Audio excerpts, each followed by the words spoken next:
Hello everyone, welcome to another video. Obviously this is something a little different, but I'm just going to be talking today about the progression and the evolution of Old School Runescape. I know this isn't obviously my normal kind of video. At the time of recording this, it's currently Thursday night, and this should be going up on Monday. I have a pretty busy weekend lined up, and I haven't finished recording episode 21, so that won't be going up on Monday until the next week, unfortunately, so sorry about that if you were hanging out for that episode. But yeah, I just wanted to talk a little bit about the game moving forward and all of that.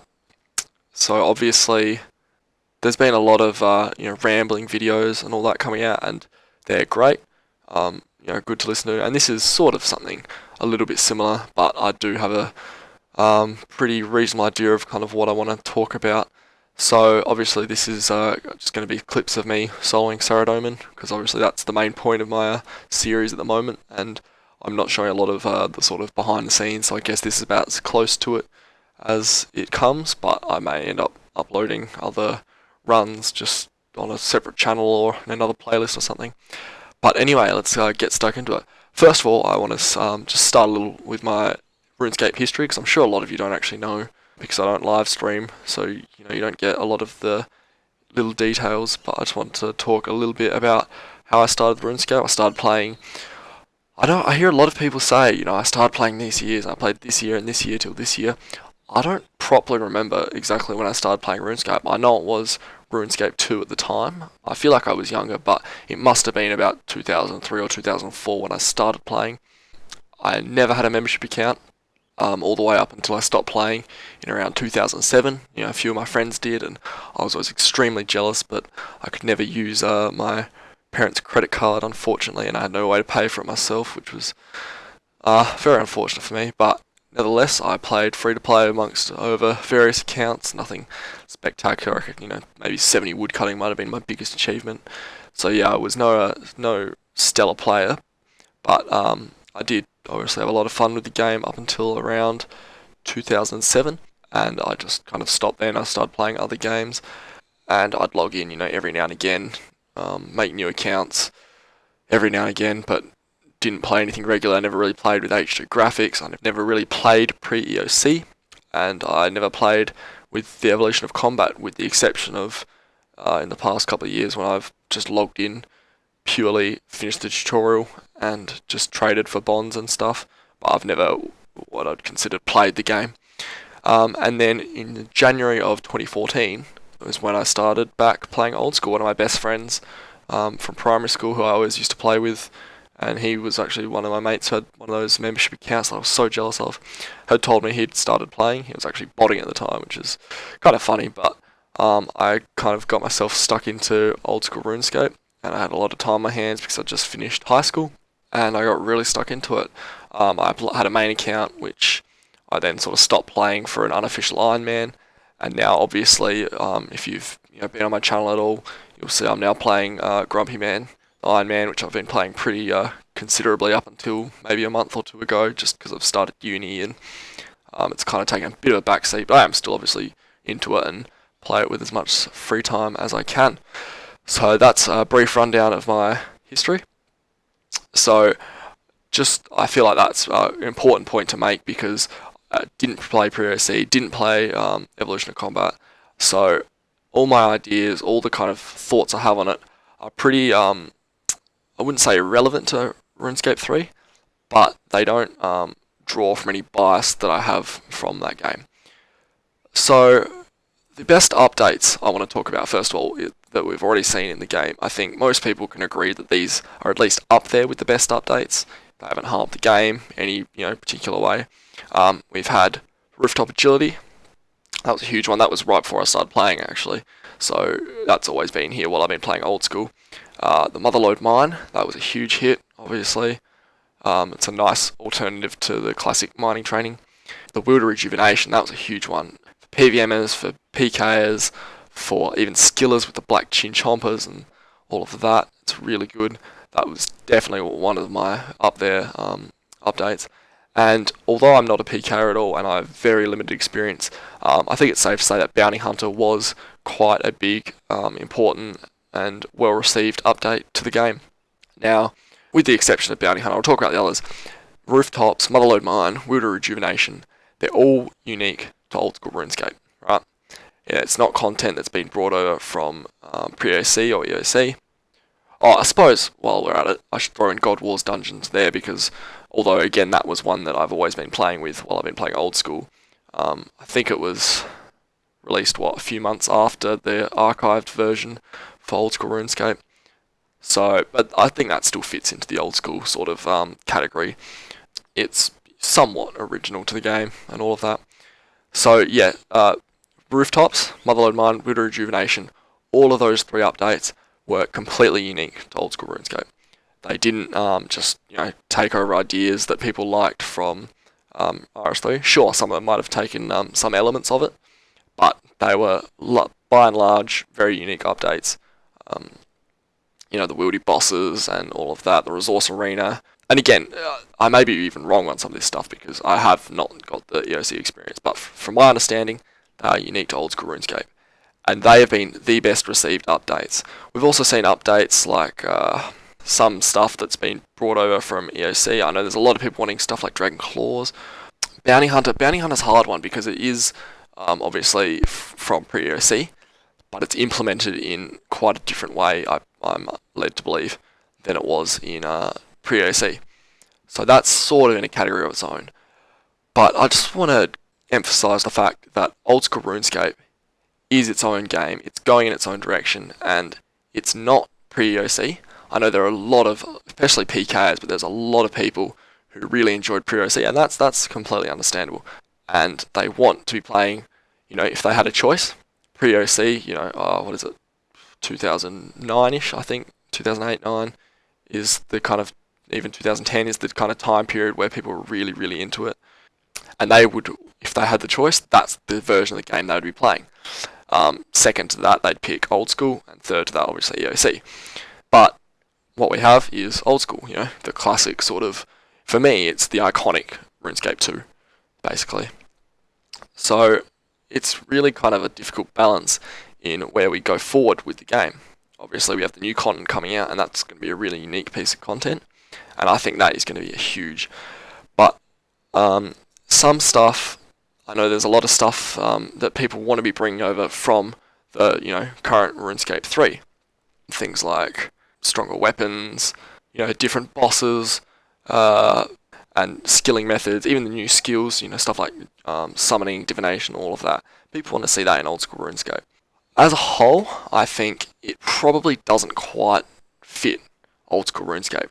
If you want that content, you can go and play EOC for that, and they've got even legacy mode if you're into the old combat system. I don't know much about all that. I'm told it's not quite what it could be or whatever, but basically I think Old School RuneScape really needs to go in its own direction, and stuff like Rooftops, Motherlode Mine, Wilder Rejuvenation has actually given it that direction. Court Beast, that was a big one. That was, taken from, I don't know if that's classified as pre-OC, but definitely after the 2007 period.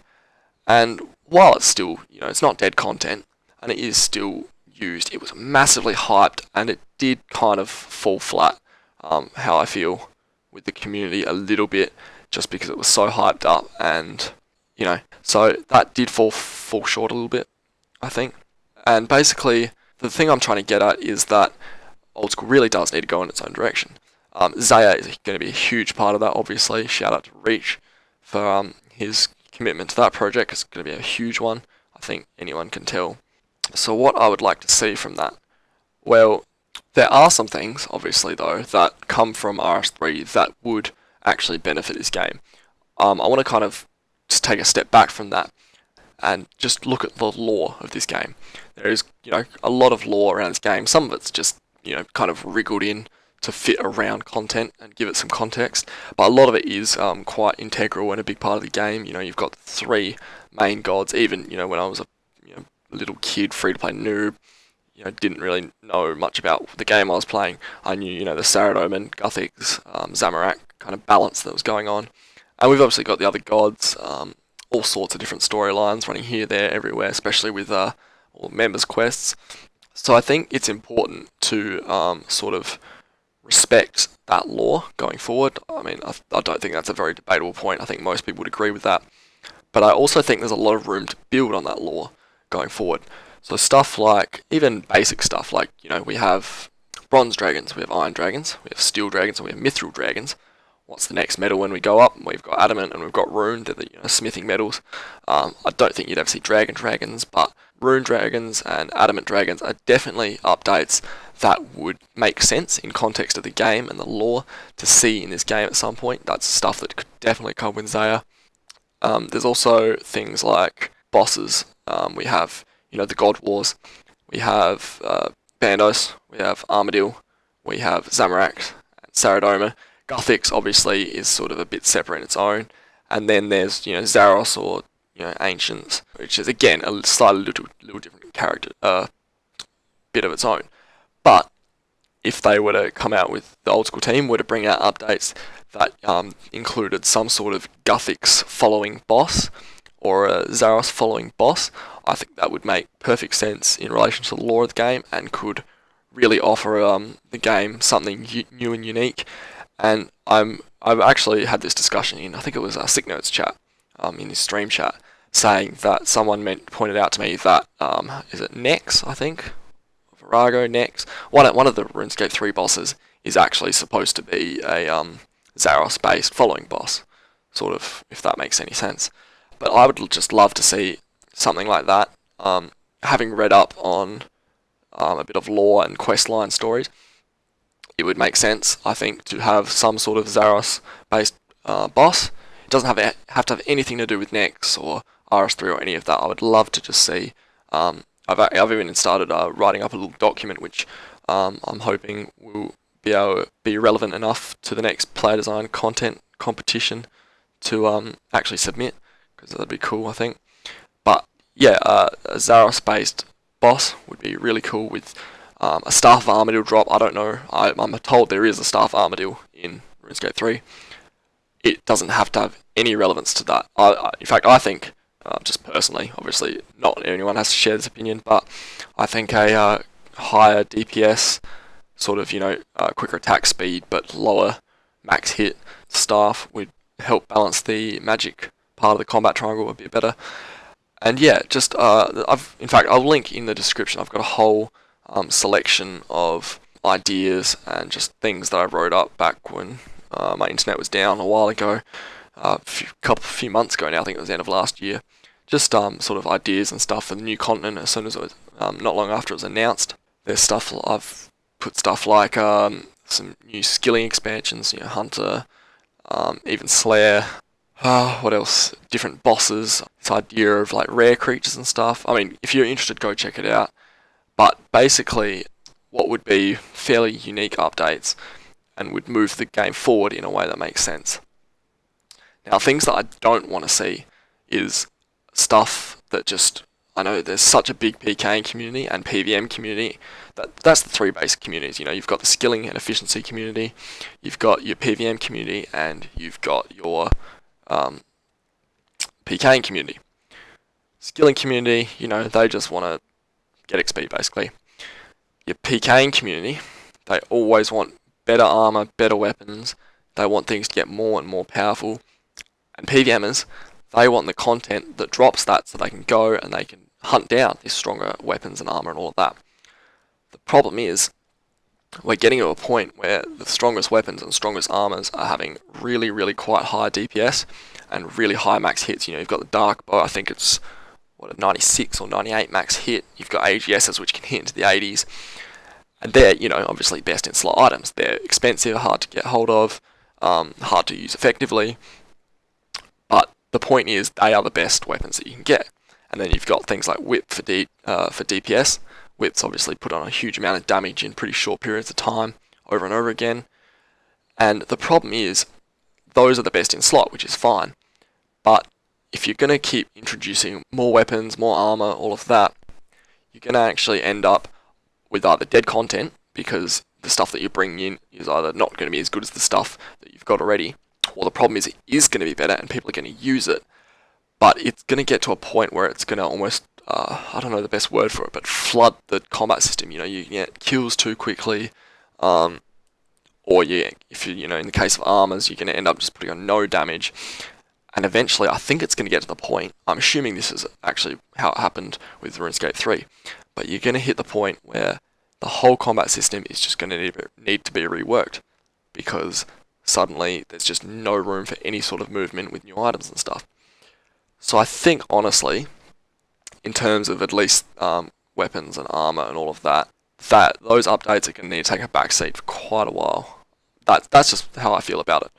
I think it should be a lot more focus on not necessarily improving skilling, but expanding skilling. Expanding, like even Slayer. I know there's the Slayer expansion planned. I think expanding that is good, but obviously trying to balance that is going to be very, very difficult, and it's going to have to be super careful, because we've seen what's happened with you know, the Wyverns update. You know, the updated Wyverns you know, make so many supplies just completely crash and borderline worthless. Same with Zulrah. You know, that's influxed a huge amount of resource into the game. Obviously, they were really, really difficult to balance. So I'm not trying to slag on John C or any of the old school team. You know, they did do a fantastic job with those updates, but could have been balanced better, possibly. So I'd like to see a real emphasis on the balancing. I'm gonna wrap this up here, I think, but I think it's really important that the game follows its own direction. It doesn't just take content that players already enjoy from RS3, but instead takes lore-friendly ideas, so that might just coincidentally already be a part of RS3, and does it in a way that makes sense, a way that's enjoyable for the players, and doesn't have to have any relevance to RuneScape 3. Because at the end of the day, it's our own game. You know, this is a community game. It's a different game than RS3. Obviously, it's tied in because of membership and all that, but I think it really needs to go in its own sort of direction. I'm really excited for particularly Zaya, and you know, all the updates coming up. I can't stress this enough. The old school team do a fantastic job. They are such a small team of such committed and passionate. You know, they've all played the game, obviously, at some point in the past, but they're so committed, so passionate, and they honestly do such a good job with the game. So, you know, huge shout out to all of them. Even guys like Ghost, who've, you know, just come in recently and have, you know, been so faithful to the field, the players, and they've done an absolute phenomenal job in that. So, you know, thank you to all those guys.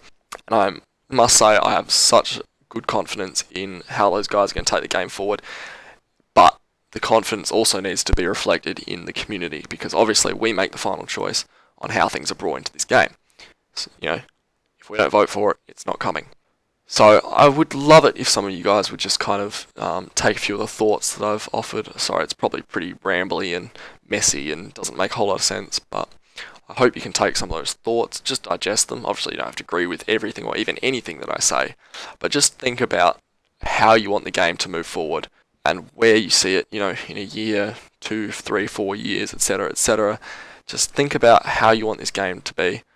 Thank you for listening to me today, guys. I hope you enjoyed a bit of the bossing content that I've left you with.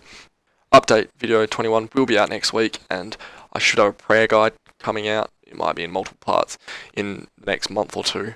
So look forward to that. Thank you all for watching. You know, chuck a thumbs up if you did enjoy.